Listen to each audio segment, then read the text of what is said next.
Radha Vallabh Shri everyone, Radha Vallabh Shri everyone, Radha Vallabh Shri everyone, Radha Vallabh Shri everyone.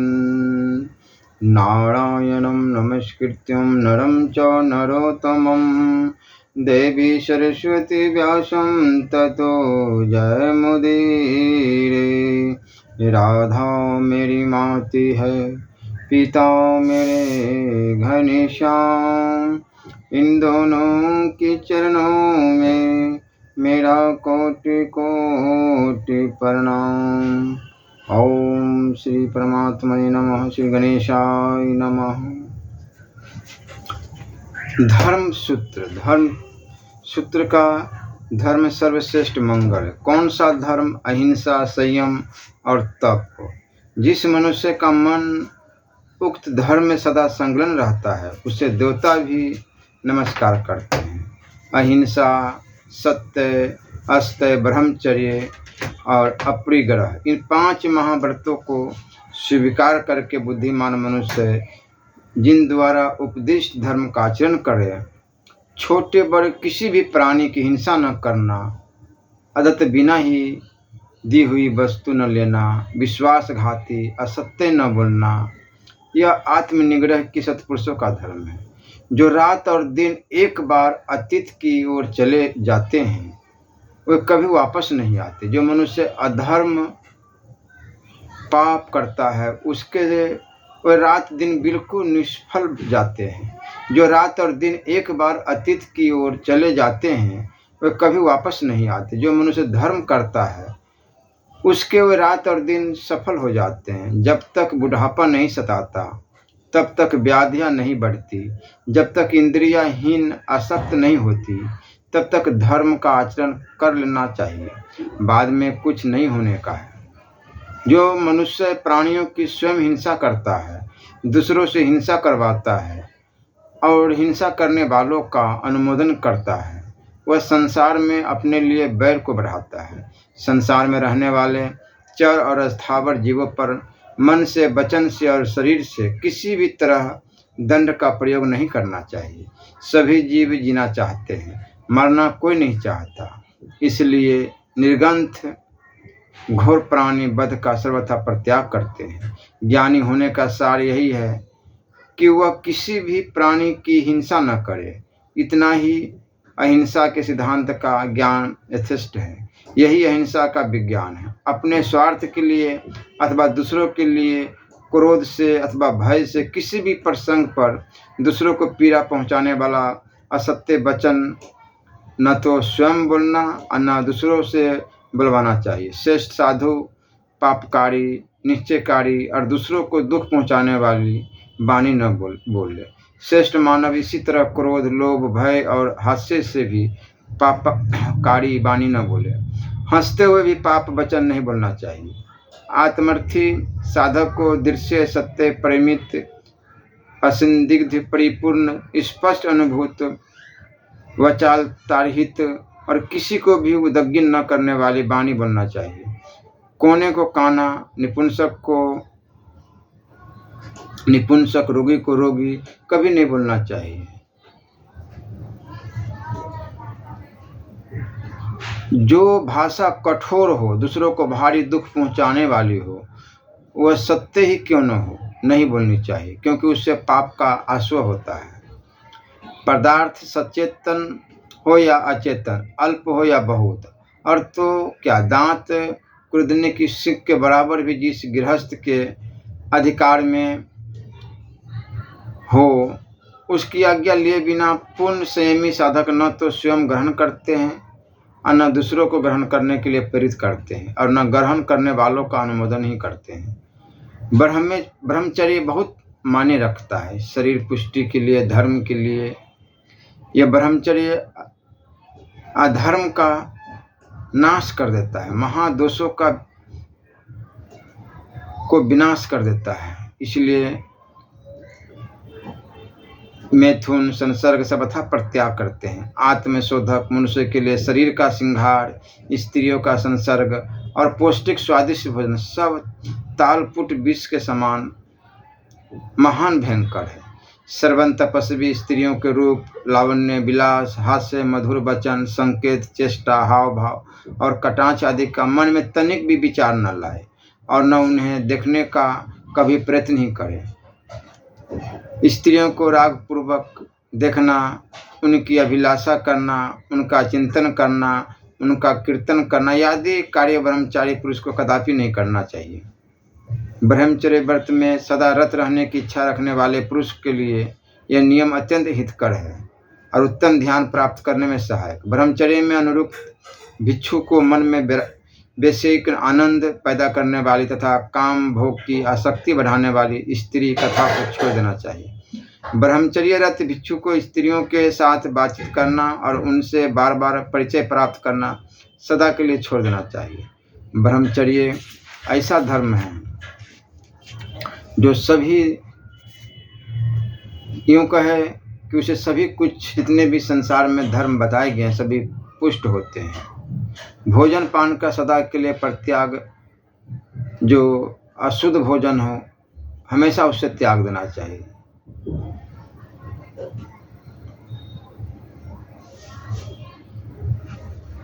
इसलिए खान पान शुद्ध, हर समय नाम जप हमेशा होता रहे, चलता रहे जिह्वा पर। राधा राधा राधे कृष्ण, श्री राम जय जय राम, जो भी आपको अच्छा लगे उसका नाम जप हमेशा करनी चाहिए। नाम ही एक ऐसा है जिससे सारे विघ्न बाधाएं कट जाती हैं और भगवत प्राप्ति में बहुत सहायक होता है। और यही बहुत बड़ा शुभ अवसर मिला है जब मानव का शरीर मिला है, इसी से हम भगवत प्राप्ति कर सकते हैं। अन्य योनियों में तो भोग विलासता है, उसके अलावा तो कुछ है ही नहीं। अगर किसी किसी जीव में बुद्धि है तो विवेक नहीं है। ये पशुओं में पाए जाते हैं कि बुद्धि तो है थोड़ी बहुत किंतु विवेक नहीं है। विवेक केवल मनुष्य में ही पाया जाता है। इसलिए हमें यही कर्म करना चाहिए जिससे मेरा कल्याण हो, मेरा जीवन सार्थक हो।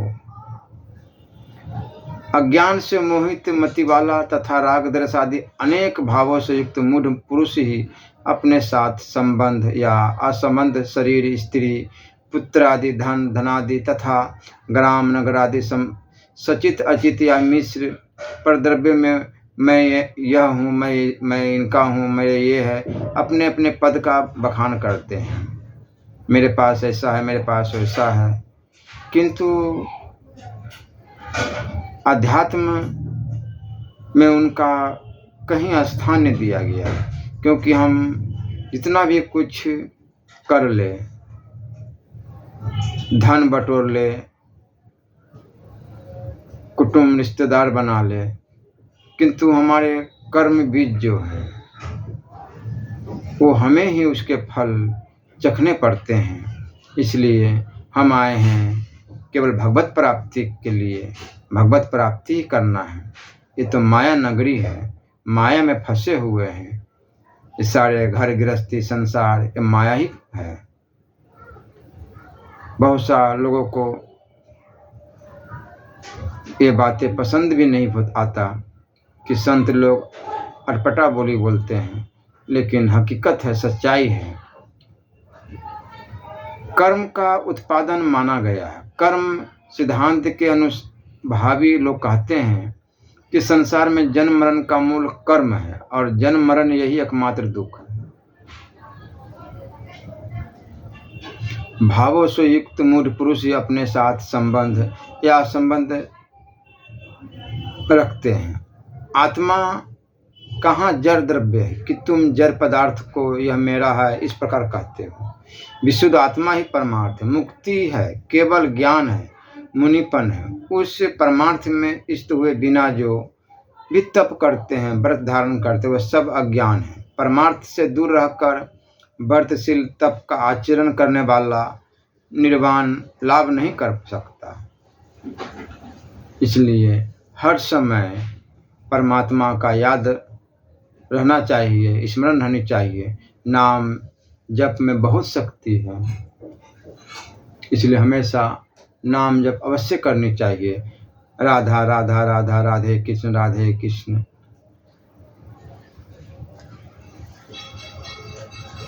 जीव मोह बस दुख को सुख और सुख को दुख मान बैठा है, यही कारण है। जीव मोह बस दुख को सुख और सुख को दुख मान बैठा, यही कारण है कि तुझे मोक्ष लाभ नहीं हो रहा है। इंद्रियों के विषय में तो ढील मत दे। 5 में से इन 2 का अवश्य निवारण कर। एक तो जिह्वा और दूसरा उपस्थ। न द्वेष कर, न रोष कर, न क्रोध कर। क्रोध धर्म का नाश कर देता है और धर्म नष्ट होने से मनुष्य जन्म ही नष्ट हो जाता है। श्रुतियों का अंत नहीं, काल थोड़ा और हम दुर्बुद्धि। अतः तू केवल वही सीख जिससे कि जरा और मरण का क्षय कर सके। प्राणियों के वध से नरक और अभय दान से स्वर्ग मिलता है। ये 2 पंथ है, चाहे जिस पर चला जा। ज्ञानवान योगी बिना दया के धर्म ही हो नहीं सकता। कितना ही पानी बिलोया जाए, उसके हाथ चिकना होने का नहीं है। ऐसा दुर्वचन मत कह कि यदि धन प्राप्त हो जाए तो मैं धर्म करूं। कौन जाने यमदूत आज बुलाने आ जाए या कल। अधिक क्या कहे, जो अपने प्रतिकूल हो उसे दूसरों के प्रति कभी न करो। धर्म का यही मूल है। वही धर्म विशुद्ध है जो अपनी काया से किया जाता है, और धन भी वही उज्जवल है जो न्याय से प्राप्त होता है। लालन अधर्म की कमाई पर लाला करके बहुत सारे बटोर लिए, मकान, हवेली, अनेकों चीज, दुकान बना लिए। लेकिन सोचो आखिरी समय में हमें क्या वो साथ देगी जिससे हम बहुत प्रेम करते, बहुत प्यार करते। वही तो सबसे पहले हमें बाहर निकाल देते। अंधा और पंगुला दोनों एक साथ मिलकर 8वीं को पार कर डालते हैं। उसी तरह ज्ञान क्रिया के संयोग से ही मोक्ष पाता है। क्रिया ज्ञान नहीं है, वह जानती देखती नहीं। क्रिया तो कर्म को रोकने तोड़ने रूप संबर निर्जरा रूप भाव है। ज्ञान और दर्शन उपयोग है। वे बतलाते हैं किस ओर दृष्टि रखना और किस मार्ग पर चलना। जो क्रिया को उपयोग कहते हैं उनके मिथ्या तत्व का गुरुतर रोग है। इसी तरह जो ज्ञान को क्रिया कहते हैं उनके भी मिथ्या तत्व है। ज्ञान और क्रिया भिन्न भिन्न है, दोनों को एक मत जान। दोनों के स्वभाव भिन्न भिन्न है। ज्ञान से जीवादि पदार्थ जाने जाते हैं, क्रिया से सन्मार्ग पर चला जाता है। एक आदमी जानता है पर करता नहीं, दूसरा करता है पर जानता नहीं। ये दोनों ही मोक्ष नहीं पा सकते। जो जानता है कि क्या करना और जो करना है वह करता है, वही मोक्ष पाता है। तांबे के पैसे की भी कीमत है और चांदी के रुपए की भी कीमत होती है। इन दोनों में किसी को पास रखने से सौदा मिल सकता है, परंतु भेषधारी तो उस नकली रुपए को चलाने वाले हैं, जिसे सौदा मिलना तो दूर रहा, उल्टी फजीहत होती है। यदि तुम्हें साधु भाव का पालन असंभव मालूम दे तो तुम सार्वक ही कहलाओ। आपने एक सीधी सी सवाल है कि पैंट शर्ट में भी एक अच्छा साधु हो सकता है। कोई जरूरी नहीं कि संत साधु का भेष बना ले तभी साधु कहलाएंगे। चरित्रवान होनी चाहिए, संस्कार होनी चाहिए, आध्यात्म में रुचि होनी चाहिए, भगवत प्राप्ति का लगन होना चाहिए। पुकारो तो सही से करुणा करके करुणानाथ को। देखो इसलिए नाम जप में बहुत बड़ा प्रभाव है। जैसे संसार में बैर से बैर कभी शांत नहीं होता, अवैर से ही शांत होता है। यही सनातन धर्म नियम है। अन्य लोग नहीं जानते कि हम इस संसार से जाने वाले हैं। जो इसे जानते हैं, फिर उनके मन में सभी विकार शांत हो जाते हैं। धम्मपद जो उद्योगी, सचेत, शुचि, कर्म वाला तथा सोचकर काम करने वाला है और संयत धर्मानुसार जीविका वाला एवं अप्रमादी है, उसका यश बढ़ता है। मत प्रमाद में फंसो, मत कामों में रत हो, मत काम रति में लिप्त हो। पर प्रमाद रहित पुरुष ध्यान करके महान सुख को प्राप्त होता है। जैसे ठोस पहाड़ हवा से कंपाइन नहीं होता, ऐसे ही जो ज्ञानी होते हैं वो निंदा और प्रशंसा से विचलित नहीं होते। यदि पुरुष कभी पाप कर डाले तो उसे पुनः पुनः न करे, उससे रत न हो, क्योंकि पाप का संचय दुख का कारण होता है। यदि पुरुष पुण्य करे तो उसे पुनः करे, उसमें रत हो, क्योंकि पुण्य का संचय सुखकर होता है। कठोर वचन न बोलो, बोलने पर दूसरे भी वैसे ही तुम्हें बोलेंगे।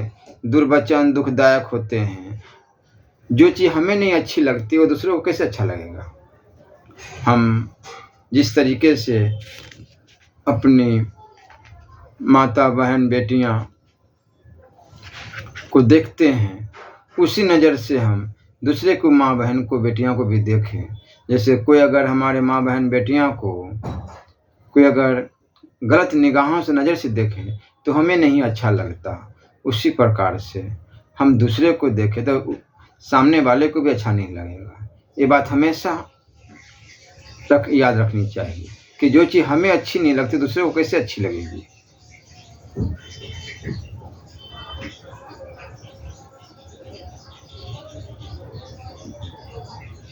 दूसरे का सेवा हमेशा करना चाहिए। दूसरे का सेवा से ही हमारा कल्याण होगा। काम से शोक उत्पन्न होता है। जो चढ़े क्रोध को भ्रमण करते रथ की भांति पकड़ ले, उससे मैं सारथी कहता हूँ। दूसरे लोग लगाम पकड़ने वाले मात्र हैं। अक्रोध से क्रोध को जीते जाते हैं। असाधु को साधु यानी भलाई से जीते जाते हैं। कृपण को दान से जीते जाते हैं। झूठ बोलने वाले को सत्य से जीते जाते हैं। सच बोले, क्रोध न करे, थोड़ा भी मांगने पर दे। इन 3 बातों से पुरुष देवताओं के पास जाता है। एक ही आसन रखने वाला, एक सैया रखने वाला, अकेला विचरने वाला बन, आलस्य रहित हो, अपने को दमन कर, अकेला ही बतांत में रमन करे। यदि परोपकार नहीं किया और दान किया तो इस संसार में आने का फल ही क्या। इससे तो अपने आप का उत्सर्ग कर देना ही अच्छा है। जिनके अंदर देने भाव उत्पन्न हो गया है वह धन्य है, क्योंकि भगवान का साम्राज्य उन्हीं को प्राप्त होगा। जो आर्त भाव से रोते हैं वह धन्य है, क्योंकि उन्हें भगवान की ओर से आश्वासन मिलेगा। विनय पुरुष धन्य हैं, क्योंकि वे पृथ्वी पर विजय प्राप्त कर लेंगे। जिन्हें धर्माचरण की तीव्र अभिलाषा है वे धन्य हैं, क्योंकि उन्हें पूर्णता की प्राप्ति होगी। दयालु पुरुष धन्य है, क्योंकि वही भगवान को दया को प्राप्त कर सकेंगे। जिनका अंतकरण शुद्ध है वे धन्य है, क्योंकि ईश्वर का साक्षात्कार उन्हीं को होगा। शांति का प्रचार करने वाले धन्य हैं, क्योंकि वही भगवान के पुत्र कहे जाएंगे। धर्म पर ढूंढ रहने के कारण जिन्हें कष्ट मिलता है वे भी धन्य है, क्योंकि भगवान का साम्राज्य उन्हीं को प्राप्त होता है। यदि तुम्हारा दक्षिण नेत्र तुम्हें सन्मार्ग से भ्रष्ट करने का कारण बने तो उसे उखाड़ कर दूर फेंक दो, क्योंकि तुम्हारे लिए यह हितकर है कि तुम्हारा एक अंग विनष्ट हो, न कि समग्र शरीर नरक में डाला जाए। असाधु का प्रतिरोध न करो, किंतु जो कोई तुम्हारे दक्षिण कनपट्टी पर आघात करे उसकी ओर दूसरा कनपट्टी भी फेर दो। अपने शत्रु से प्यार करो, जो तुम्हारा अनिष्ट चाहे उन्हें आशीर्वाद दो। जो तुमसे घृणा करे उनका मंगल करो। जो तुम्हारी निंदा अथवा तुमसे द्वेष करे और तुम्हें सताए उनके लिए प्रभु से प्रार्थना करो। कोई भी दो प्रभुओं की सेवा नहीं कर सकता, क्योंकि चाहे वह एक की घृणा करेगा दूसरे का प्यार करेगा, अथवा वह एक में अनुरक्त होगा और दूसरे से विरक्त होगा। तुम ईश्वर और धन देवता दोनों की सेवा एक साथ नहीं कर सकते। अपने जीवन के लिए उद्विग्न न हो कि तुम क्या खाओगे अथवा क्या पियोगे, और न शरीर के लिए तुम क्या पहनोगे। याचना करो और तुम्हें दिया जाएगा, अन्वेषण करो और तुम पा भी जाओ, द्वार खटखटाओ और तुम्हें खोल दिया जाएगा। यदि मैं मनुष्य और स्वर्गदूतों की बोलियां बोलूं और प्रेम न रखूं तो मैं ठनठनाता हुआ